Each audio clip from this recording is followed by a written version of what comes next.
And of course, Latin American art has received a lot of attention from the rest of the world, or Latin America as a region in the last 30 years, particularly because of the economic growth, something I'd like to focus more on now.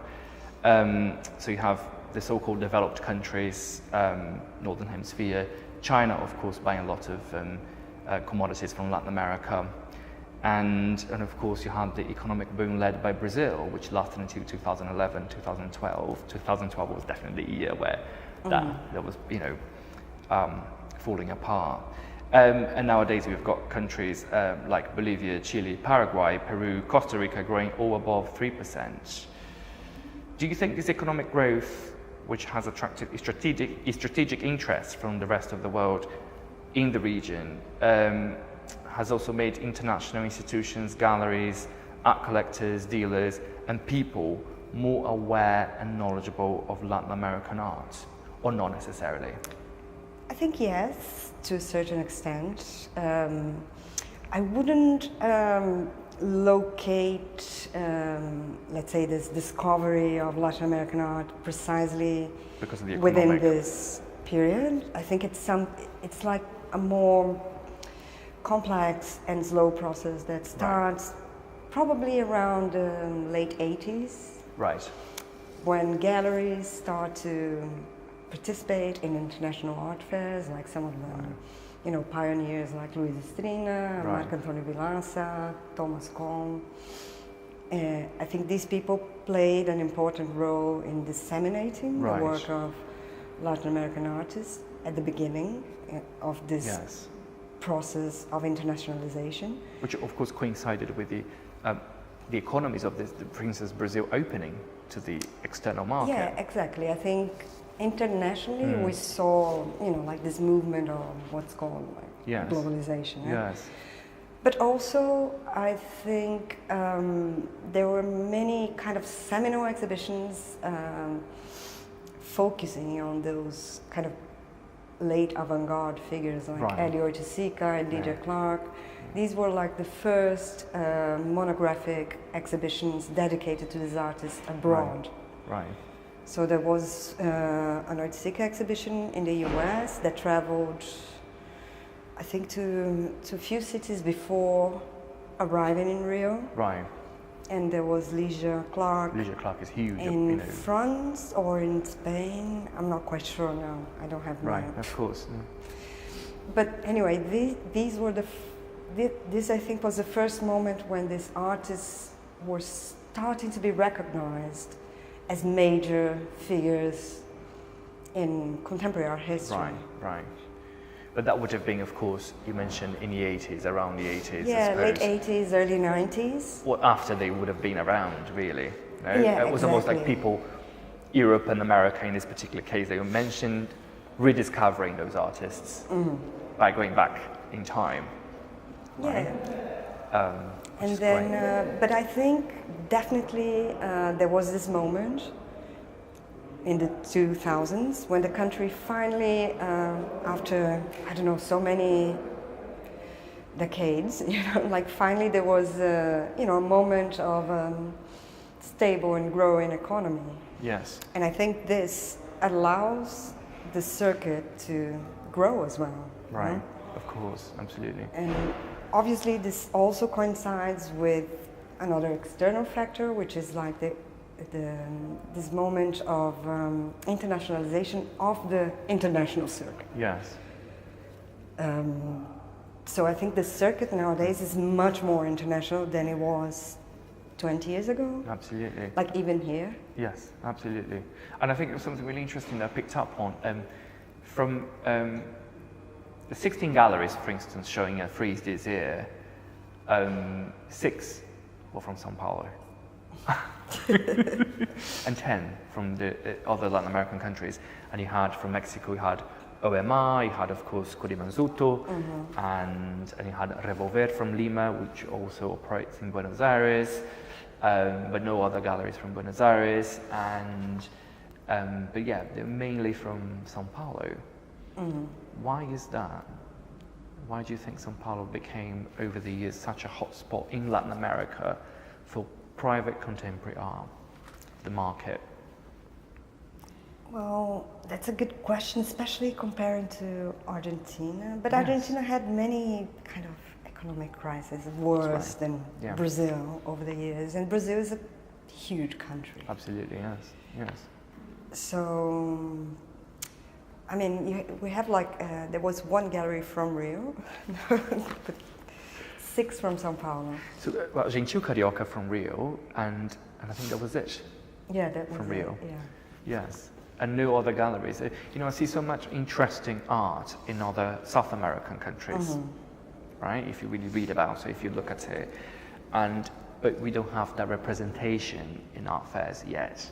It is still very expensive, Very I would expensive say. to show, yeah. And I think perhaps another factor is that many Latin American artists, they end up working with galleries from other countries. Right.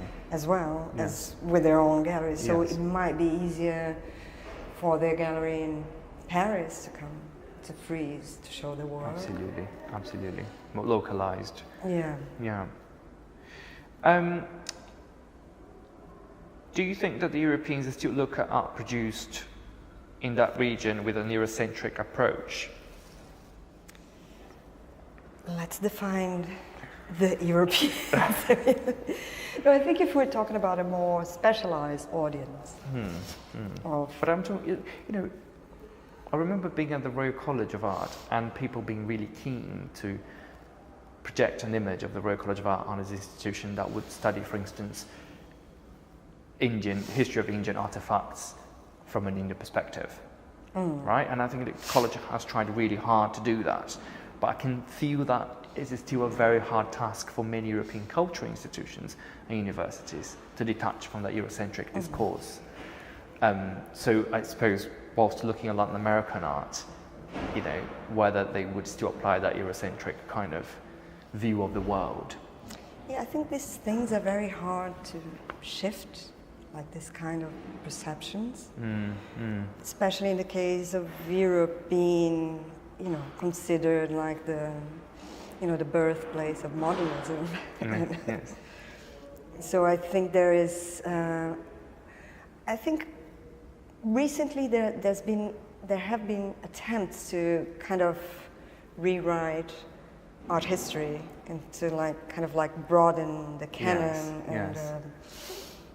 But it's a very slow process. Right. And I think the general perception, unfortunately, I would say yes, is still, you know, like a very Eurocentric perspective. But I would say I think there's many more like curators who have like a solid knowledge of not only Latin America, but Of course. art from from other regions. Yes. There's more artists who spend time and get to know these regions, and so I think that, you know, things are shifting. Shifting. No, indeed. I think I can see that in Britain, there seems to be a bit of more effort to allow, for instance, sub-Saharan African countries to tell their own history or their own objects. For instance, I think in the some case of which have been yeah. returned even, you know, Yeah. on loans, temporary loans. But you know, Exactly. it's a gradual process. In the case of Britain, in relationship to Latin America, I think there's a problem of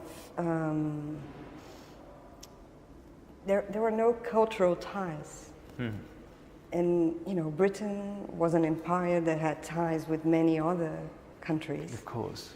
Yeah. Yeah. So it is a kind of, you know, a very specialized Yes.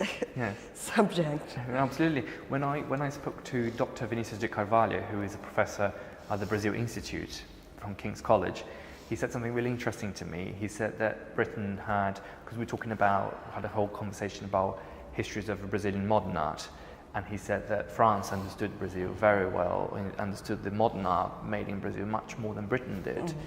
There was an expectation from the British in terms of themes and allegorical themes and sort of, you know, a certain wish. Going back to that exhibition that took place at the embassy. Yes, well, exactly. If you saw you've probably seen the work that was acquired by Tate. Yes. It was this very On the beach by very naive landscape. Cardoso, what's the name of the artist? Of course, the can't painter remember. he didn't go to an academy And actually. we're Cardoso talking Jr. about, an exhibition that had works by some heavyweight modernists Yes. from Brazil. Yes, and it was later disappointed at the 1944 Yeah. Royal Academy of Arts exhibition. The audience, I did quite a lot of research on that. They were expecting, like the art collector and historian Catherine Petigat mentioned in a clip, they're expecting bananas and Exactly, oranges, and, yeah. and they got apples and pears. I'm quoting her. So,